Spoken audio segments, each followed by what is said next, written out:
Yeah. Bills Mafia. Don Brown. Yeah. It's the Mafia, you know I'm rocking with the Bills. It's the Mafia, you know I'm rocking with the Bills. It's the Mafia, I'm with the Buffalo Bills. It's the Mafia, you know I'm rocking with the Bills. Hey, who you reppin', what's your team? Who you reppin', what's your team? You know I'm reppin' for my team. I got Josh Allen on my team. Micah Hyde, Jordan Boyer, can you catch it? Can you? What up? It's your boy. I'm your host, Draper J, a.k.a. Brother Ballhead, a.k.a. The Mustache Menace, a.k.a. Mr. Brown Sipper. Put some respect on that last one. And I'm back like Steven A. Hairline, here to hit you with another episode of All About the Bills. And I'm here to review our last playoff matchup against the Indianapolis Colts, preview our next matchup in the divisional. We at home against the Baltimore Ravens, and kind of give you my score predictions and give you my my game predictions as well. Let's get into it. Who you reppin', what's your team? Who you reppin', what's your team? You know I'm reppin'. All right, now. Last week, we faced the Indianapolis Colts. We won 27-24. Let me jump into a little stat line on that game before I get into my storyline, the good, the bad, and the ugly that I got away from that game. All right. Phillip Rivers won 27 for 36, 309 yards, 2 touchdowns. Josh Allen won 26 for 35, 324 yards, 2 touchdowns, ran the ball 11 times, 54 yards, 1 touchdown itself. And now, I won't just bog you down like I normally do with the normal stat lines and all that, but I'm just going to give you some of the storylines that I had going into the game that I previewed, and let's just see how it held up. All right, now this first one, I didn't fare as well. I just wanted to see what our defense would look like against the Jonathan Taylor-led rushing attack by the Indianapolis Colts. All right, didn't fare too well. They pretty much ran the ball, did what they wanted. All right. Jonathan Taylor had 21 carries, 78 yards, 1 touchdown. We gave up 163 yards on the ground. And we still won. All right. I mean, this is the playoffs.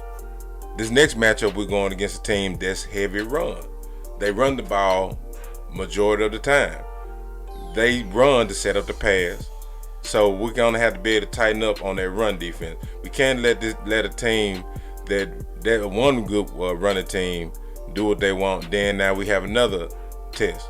We're not going to be able to weather all those storms constantly, having to fight and beat teams like this. All right. Next, I wanted to see what this 20th ranked Colts defense, pass defense, and Josh Allen, what that would look like, and how he would take advantage of it. And of course, if y'all seen it, Josh had himself a day. 324 yards, 2 touchdowns. But it was one of those games where at first it seemed like Josh had to kind of figure out what they were doing, then get into a rhythm, then he started kind of catching on, figuring how to move the rock, not trying to do too much at times. All right, next one. My next storyline I came into it, I kind of had a feeling we were going to be around that same round, maybe 90 yards, because we kind of where we were, because we passed first. That's our identity now. We finally have our identity. It's pass first, go through Josh. And what we end up doing, we end up collectively getting 96 yards on the ground, and Josh had 54 yards of it, which that isn't a good recipe if your quarterback is your lead rusher. We got running backs back there for a reason. We need y'all to step up. We need the running game step up. We need to get a little bit more creative. We need to do something. All right, now I'm jumping to the good, the bad, and the ugly. I'm gonna start with the bad first. My concerns coming away from that game, and how I feel those concerns could lead to bigger problems late in the playoffs. Because if these problems consistently come up, then it's going to be an issue against this next matchup. Some of these problems could actually hurt us. All right. I want to talk about the Colts' missed opportunities. The times they had us on the ropes, and they did a lot of things that was self-inflicted. All right, let's start off with the 4th and goal to Michael Pittman Jr. He was wide open. I mean, everybody saw he was wide open. He was just overthrown on that 4th and goal. And just think, if he would have caught that, or say if Frank Reich would have just said, you know what, I'm going to go for the field goal and go up 13-7. That would have been a whole different outcome on the game, taking that we won by only 3 points. We could be looking at overtime. All right, that was the first one. The next one was the slant that was thrown behind Michael Pittman. He must have him and Michael Pittman.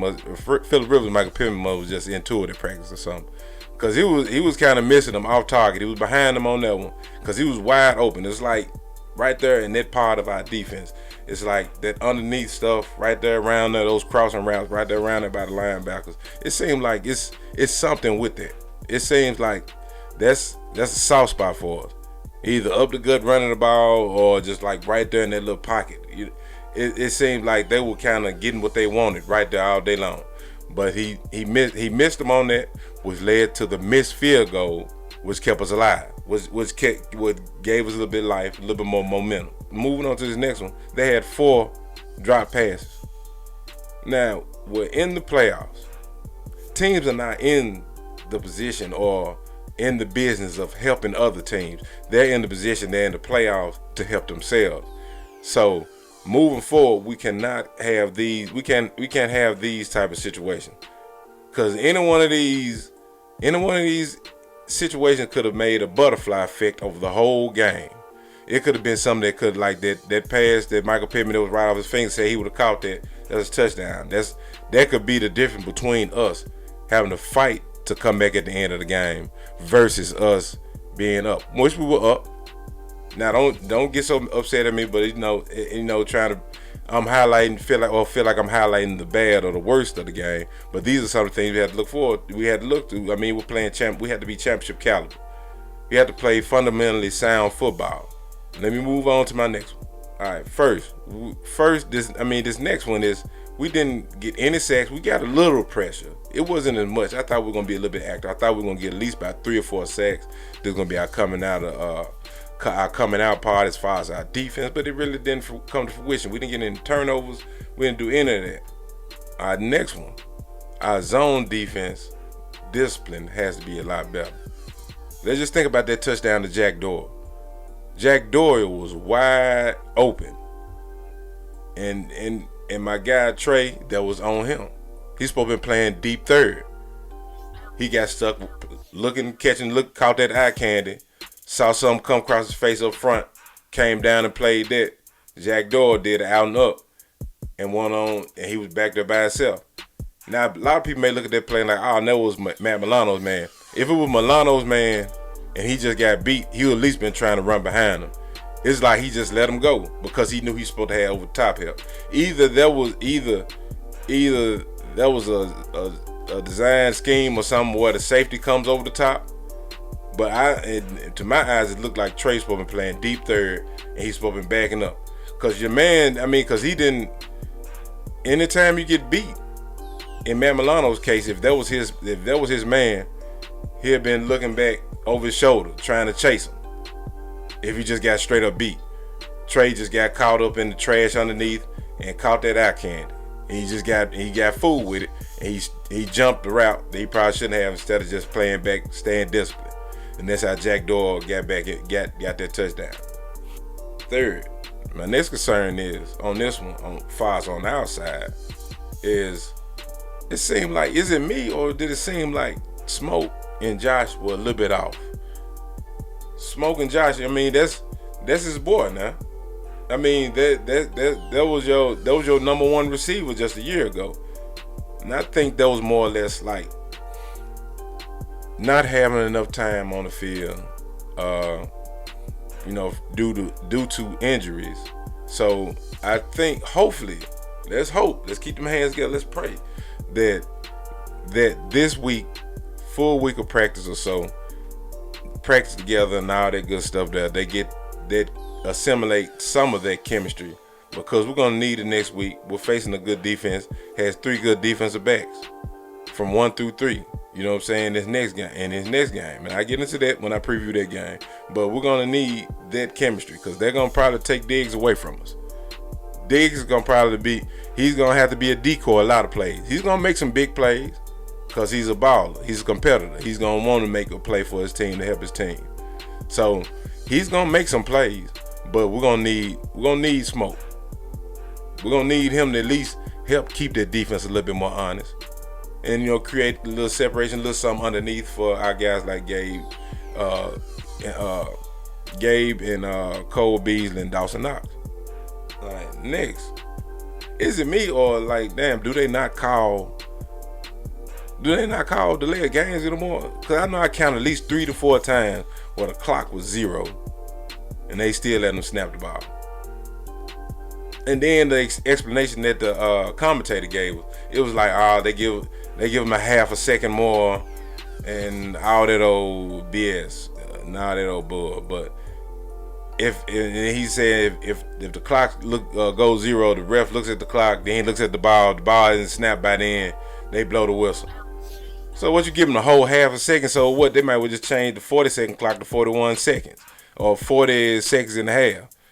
When it gets under 40 seconds, you should have like a little shot clock, 1/10 of a second time ticker down. I mean, because clearly those like 3 penalties that they missed. That isn't the only one. The major one that almost hurt us. And let's go to this next one. It's the Zac Pascale Fumble. Everybody and their grandmama knew that was a fumble. I mean, okay, I'll give it to you. One camera angle makes it look like, okay, that his knee might have was down, he's touching his back at the same time. But the second camera angle that gave you a better view of his knee and him being touched at the same time, his knee was up. And then if it was so bang bang to where he was down, why didn't they blow the whistle? They let the play continue and it was stripped and we recovered. So I mean, that was a play. And then someone said it was the same ref from the Rams game where Dawson Knox clearly catches the ball, and they say it was an interception, and that almost costed the game. That was the same ref for this game. I wonder, does he have anything against Buffalo or what? I don't know. But that almost like a catastrophe that could have hurt us due to bad officiating in my eye. 3 to 4 times where they didn't do the delay of game. Then that fumble, because that should have sealed the game, and that Hail Mary shouldn't even happen. I held my breath when the ball was in there the whole time. When Michael Hyde came and knocked the ball down, I could finally exhale. I was thinking like, man, damn, not again. I mean, you know how much trash I done talked for us to lose like this? I can't have that one. So we came out unscathed. But those are some of the concerns coming out of this game that I think moving forward, if we go, okay, we can get past the Ravens. Say we get past the Ravens. Going toward the Chiefs, they on top of the mountain. They don't want to get knocked out, so they're gonna be playing their best. They know what championship caliber is. They know what it is to be in the playoff. We're just getting our first playoff win in 25 years. We know the intensity of the playoffs from last year. We know how a game can flip on its head just quick as cat shit. You know what I'm saying? We know how quickly a game can flip from 16-0 to losing 19-22, 22-19, however you want to call it. We lost. We know how quickly it can happen. Now, let me get into a little good of the game that I did catch away from it. I came away from it. Excuse me. Shout out to Big Grab Gabe Davis, aka Mr. Perimeter, aka Toe Tap Tony, aka Mr. Tiptoe Through the Tulips.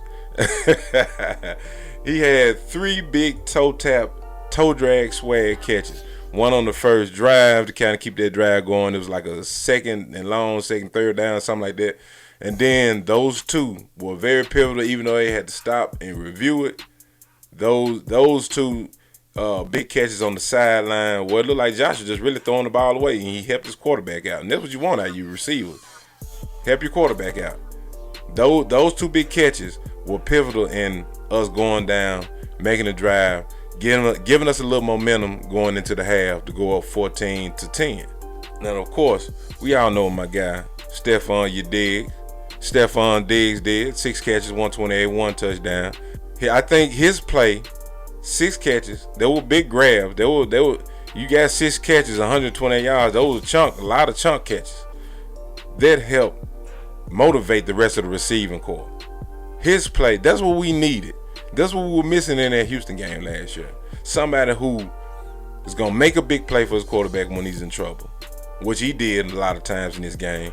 But you got young guys like Gabe Davis that's inspired. Young guys like Dawson Knox that are starting to come along, that are getting inspired. Then you got Cole Beasley. He's just an over the middle technician. You know what I'm saying? When all else fail, find me in the middle of the field. I'm gonna go and get you that easy 10 yards. So that's what we were missing. We got a guy like Stephon Diggs. Now I think this can help us in our pursuit of a championship. Now you got somebody who can bail our quarterback out when he's in trouble and help raise the level of play of everyone else as far as receiving corps. You know what I'm talking about? So let's move to this next one. I ain't gonna get on my Stephon Diggs, Josh Allen soapbox. I'm not gonna do it. I'm trying my best to stay away from it. But let's move on to this next one. Tyler Bass. Shout out to Tyler Bass. Not playing like a rookie. 3 for 3 on extra point. And hit 2 big field goals, 46-yarder and a 54-yarder in the playoffs. And it wasn't like we were just up by big points. You know what I'm saying? At the time when he kicked it, well, it's like the first one, 46-yarder. That was a 46-yarder. That we no. That was the big one. That was the 54-yarder. Excuse me. That was the 54-yarder where we were up 14-10 coming out of the half. A drive style, then we had to kick the field goal. That was a pressure moment. You know what I'm saying? Even though, yeah, we up, but you're a young kicker. It's the playoffs. How well can you perform? And he hit that one. Then he got us one later on in the game. That was the one that kind of helped seal it. But you know what I'm saying? Hopefully this next game we won't need our kicker to help seal anything. Hopefully no kickers come into play for us as far as other than extra points, and we just running up the score or whatever, running off with it. That'll be when I feel more comfortable with this next game. All right, now here's the ugly. Bad field position, bad starting field position hurt us a lot too. On those first few drives that kept stalling out. We was like inside the 10. Very close to the goal line, our backs against the wall. So that made our play calling kind of limited what we can do. Of course, yeah, you want to turn Josh loose, let him do his thing, but you got to be for real. You got to be realistic. You don't want to turn your quarterback loose and his back against the wall, and lo and behold, we get a holding call. A holding call with our back against the wall, that means a safety. You don't want to give up points like that. So I think we had to run the ball out of the end zone a couple times. And then like that one drive to end the half, I mean, we've been doing that all year long, but we're only good for that once a game. We can't keep having bad starting field position. I don't know what was going on. I mean, with our special teams where we couldn't get out of that funk. But I don't foresee us having bad starting field position in this next game. Let's hope. Let's hope we don't, because that would hurt us and start out a lot of our drives. I think we really, had we gotten the ball like on the average at the 25, 30, 40, anywhere in there like what we're normally accustomed to, we probably could have really comfortably scored points and got out of this game. It could have been a 34 to 24 game or something like that. You know what I'm saying? So that bad starting field position, I think that hurt us this game. But hopefully that's not gonna be our track record moving forward in the playoffs. Let's just hope that was just like a one game blip on the radar that where we started out bad in field position, and we're moving forward. We'll be better as far as like what we normally would be, at least to the 25. You know what I'm saying? Just that ain't number just getting the ball and kneeling it down. All right, now, and this next one that was kind of ugly. We did go up on the 24-10, and then I started feeling like, okay, now we're the Bills again. We're the Bills that I've seen the last 6 weeks where we just played dominant football, and we play around until we finally figure out. Now we figured out how to score on you. Now it's time to go ahead and put you away. 24-10. But I think by us doing that and being so comfortable that we were just beating teams like that, and maybe, I'm not going to say these guys are professionals. I'm not gonna say that was their mind state. Maybe this is just my theory. Maybe that they felt too comfortable, got too complacent, and they forgot that this was the playoffs. Everybody playing for their playoff lives. It's not a next week. It's no other team on the schedule next week if you lose. You know what I'm saying? So I think that's what happened, and then that's what made them wake up like, damn, hold on, we in the playoffs.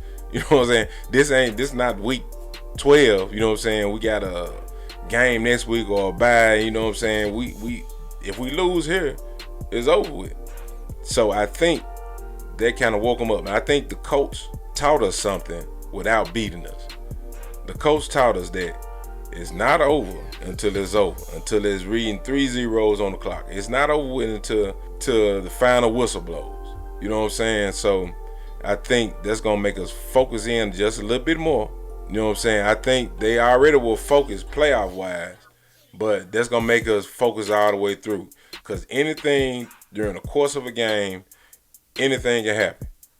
So I think by the Colts getting that close to us, letting us know, hey, we ain't going nowhere now. You know, we playing for the same thing y'all playing for. We trying to get to the Super Bowl. We trying to get a championship just like y'all. And they almost got us. They almost sniped us, but we held out. We held them out. We're a little helped by the refs, by the way. But I ain't gonna get into all that. I ain't gonna even start on it. All right, but now let's get on. Let me jump into my preview of the Ravens versus the Bills. All right, as of course, you know, the Ravens played the Titans, beat them last week, 20-13. Lamar Jackson went 17 for 24, threw for 179, no touchdowns, 1 pick. He also ran for 16 carries, 136 yards, and a touchdown. Now, that's the stat that scares me the most of all, because we gave up 163 collectively to a team that likes to run first. But that quarterback play is a little bit better because they have a cagey veteran. They had a cagey veteran, Phillip Rivers. Not that I'm saying that if push comes to shove, Lamar Jackson couldn't beat us from the pocket. But I feel more comfortable if that run is stopped. We stop that run and then we make them beat us from the pocket. Because if Lamar Jackson throw for 309 yards on us next week, they earned that win. You know what I'm saying? Because he's shown another level in his game. I don't think he's really thrown for 300 yards his whole career so far. He will have one. I can't remember if he's thrown for 300 yards. Storylines of this game, I want to really look. I'm looking forward to seeing Lamar Jackson versus Josh Allen, of course. Two quarterbacks that was not an afterthought. Josh was an afterthought. He was like top 5, top 10-ish, quarterback. But, I guess they had him top 5, top 10-ish kind of by default. They really talking about Baker Mayfield, Josh Rosen, Sam Darnold. Those were the headliners of it. And he was like the 4th quarterback they talked about. Then behind him was Lamar Jackson. The two quarterbacks that everybody kind of overlooked, I will go ahead and say that. I put that out there. I say the two quarterbacks that they overlooked in the draft, one went 7th and the other one went 32nd. One wins the MVP last year, which is Lamar Jackson, and the other one is in the MVP conversation. He gonna get snubbed. It's like they already trying to give it to Aaron Rodgers. They already talking to Aaron Rodgers nonsense and all that. Why are you gonna keep giving flowers to somebody who has a garden? Go ahead and give it to somebody else who doesn't have MVP. You know what I'm saying? Get a little notoriety over here. You know what I'm saying? Because you gonna snub them. You might even, they might even snub Sean McDermott for Coach of the Year. I don't know. But let me move on. Let me go and build this storyline. So, I'm interested to see who can throw the first punch, who can throw the counter punch. Because if Josh goes down there and drives it down, we score first, Bills Mafia, we're going to be ready to jump through the first table we see. What if it's not over with? Lamar Jackson, he can strike quick too. He can come back down there and counter punch, and vice versa. Lamar Jackson goes down there, drives down there, scores a touchdown. Josh Allen has that ability to do the same thing. So it's gonna be very interesting. because both quarterbacks are capable of moving their offenses down in their respective rights and their system that fits them. Lamar Jackson with the more run heavy and the passing is secondary. Who gonna win out? Josh Allen with the pass heavy offense and the running game for him, his legs secondary. I'm looking for it to be a good one. I want to see these two kids. I want to see these two cats really display themselves. But of course, us getting the W now. I can't. it would be nothing else. I mean, everything I can talk about on this show. I want to see this and that and that. I want that W most definitely. All right, let me move along. The Ravens defense. I want to see the Ravens defense and how they handle Josh. I want to see how they handle Josh. They're blitz heavy. They're blitz heavy defense. I think they're top 10, top 5ish in the league as far as like blitzing. Then that leaves their corners out there on islands playing man to man. And when Josh sees man to man, he eats. I know you got Marcus Peters. I know you got Marlon Humphreys. I know you got Jimmy Smith when healthy. You know what I'm saying? You got guys that can hold man to man, but you can't hold a man all day long. Especially you got somebody like Cole Beasley, Gabe Davis. Cole Beasley running those little out jerk routes, option routes. You don't know which way he gonna go. And then they say it may be snowy up there. And then they talking about they trying to build a big thing about Lamar Jackson talking about I've never played in the snow. Ah, come on, cut that out. Cut that out. I'm not even finna buy into that. He still might end up having the game of his life. Let me jump back into this storyline. All right.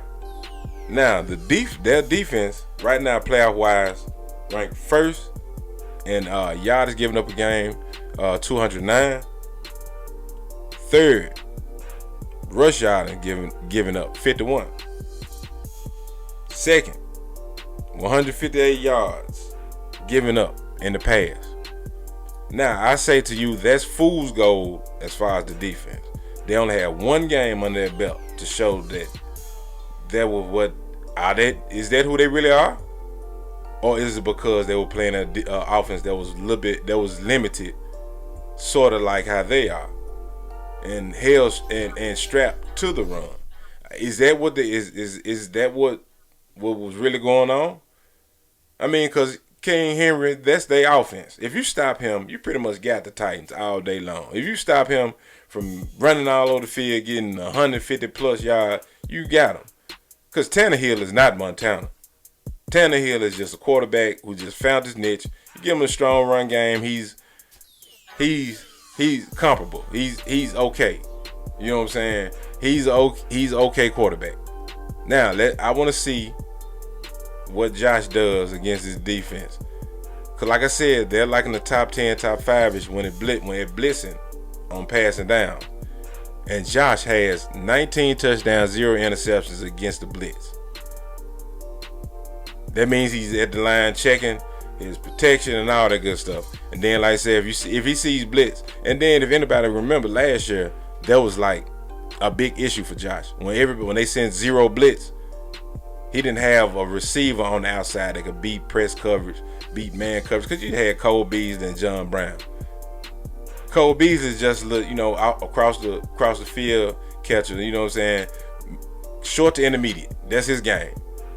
John Brown is a blazer. He's not big. He can't beat man coverage. Now, that's how they did us last year. That's how they beat us last year. Now this year, we got Stephon Diggs, somebody who can beat press coverage and make the tough catches when his quarterback is in trouble. That's the chess match I want to see as far as their defense and Josh Allen with our offense.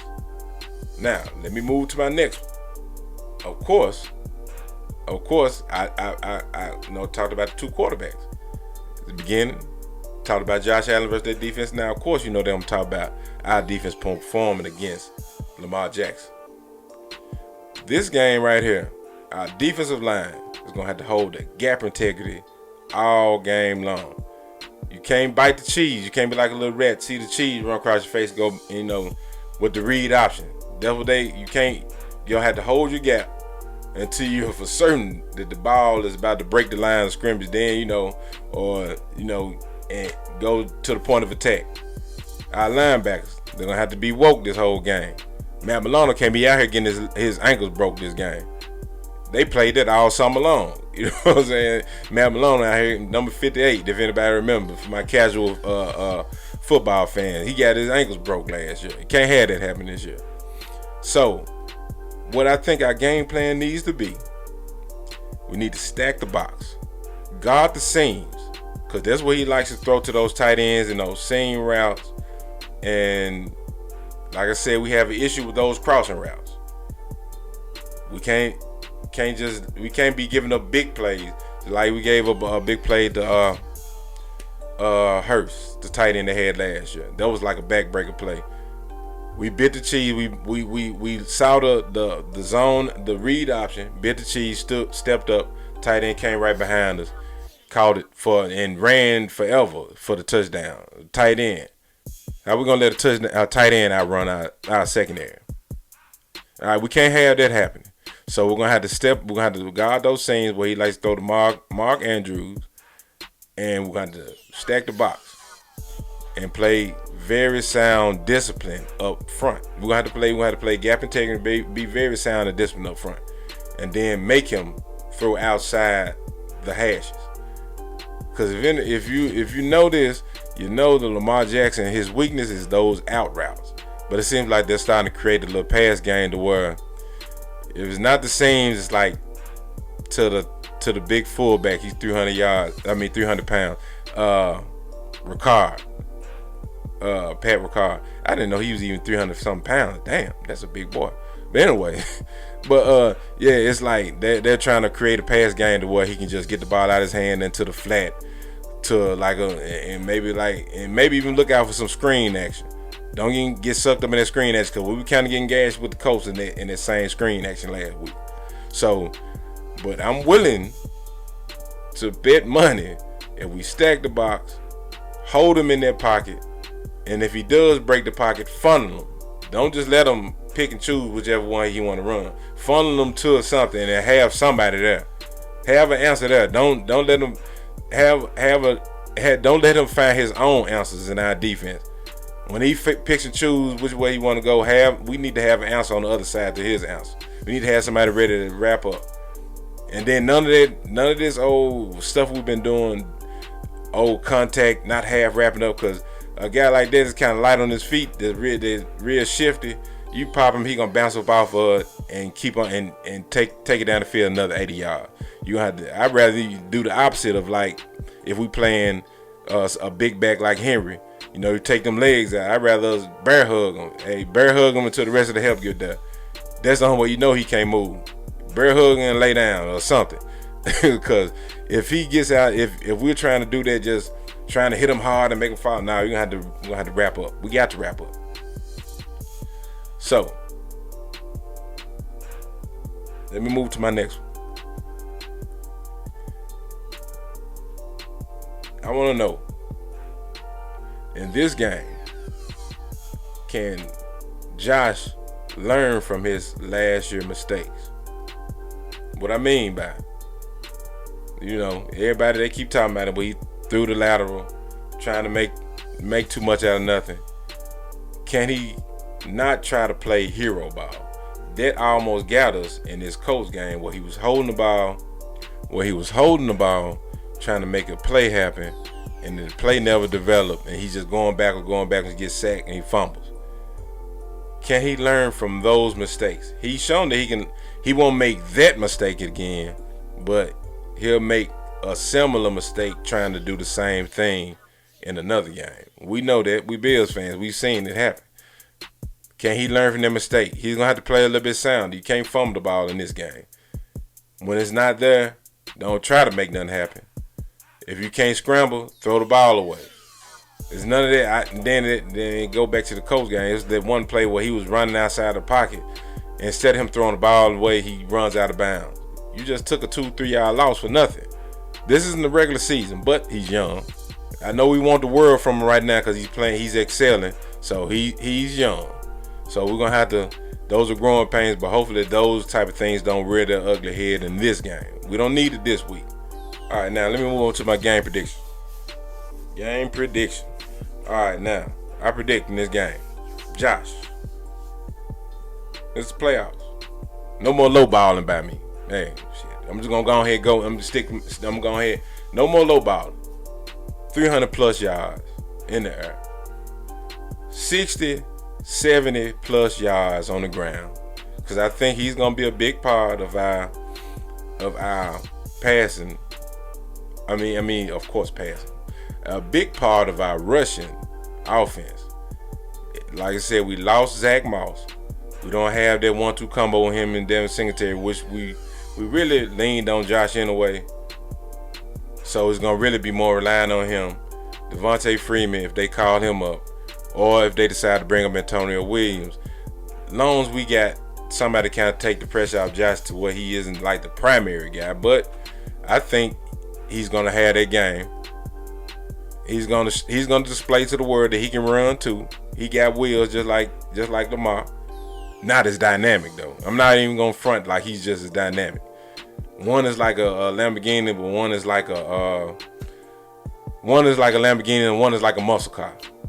One to get you over a quarter mile and one to get you right off the jump. You know what I'm saying? So this is gonna be a good game. Both of them can run. Both of them very athletic. And give me 4 total touchdowns. Give me 4 total. I don't care how we get them. And I think, like I said, I'm curious to see how Marlon Humphreys, is he gonna shadow Diggs or are they gonna bracket him? But I figured they're gonna try to do something to take Diggs away, and it's gonna have to be what I spoke on. That chemistry between Josh and Smoke is gonna have to come back. It's gonna have to be prevalent. We're gonna have to get them involved. It's gonna have to be Smoke, Bees, Gabe Davis, Dawson Knox. Big Grab Gabe is gonna have to be big in this game because it's over there. They're gonna do things to take Diggs away. So those guys are gonna have to come up big. All right, now let me go into my score prediction. Score prediction. Even though I did give the crazy numbers for Josh and all that good stuff, I'm just gonna be realistic. 25-13. 25-13. That's what I think the score is gonna end up being. I want the 4 touchdowns by Josh. Of course, that isn't 25 points. Don't everybody at me at once. But I think that's gonna be the realistic score, 25-13 Bills. All right, now come to the close on this show. This weekend will be very fun. It's gonna be a good matchup to watch. Bills versus Ravens. We at the house. We the 2nd seed. We can't go out like this. This season has been magical. It's been something to watch. This is the season I've been waiting on ever since the drought started. This is the type of season I've been waiting on. The big games. We asked for it. We all been Bills fans for years. We've been wanting this. We here. No reason to be getting scared, thinking, oh man, this might be a game we lose. Nah. Let's go in. Let's believe. That's our motto. Believe. And before I get out of here, if you're looking for any of my content, look me up on aatb.buzzsprout.com. It has a link to all my social media platforms and my YouTube channel. You know, you can listen to the podcast off all different podcast providers, Spotify, tune in with Alexa, Google Podcasts, iHeartRadio, all those. And if you don't have any of those, you can go straight to the interface on aatb.buzzsprout.com. Tell a friend that all about the Bills is in. Let's make this thing trend, and I'm out of here. Peace. Yeah, it's the mafia, you know I'm rocking with the Bills. It's the mafia, you know I'm rocking with the Bills. It's the mafia, I'm with the Buffalo Bills. It's the mafia, you know I'm rocking with the Bills. Hey, who you reppin'? What's your team? Who you reppin'? What's your team? You know I'm reppin' for my team. I got that talent on my team. Micah Hyde, Jordan Poyer, can you catch it? Can you? Trade day is like a mask, you not catching anything. Matt Milano making plays, we not scared of any team. Best in the AFC, all the praise of Brandon Bean. You hear Sean McDermott clapping while I'm snapping?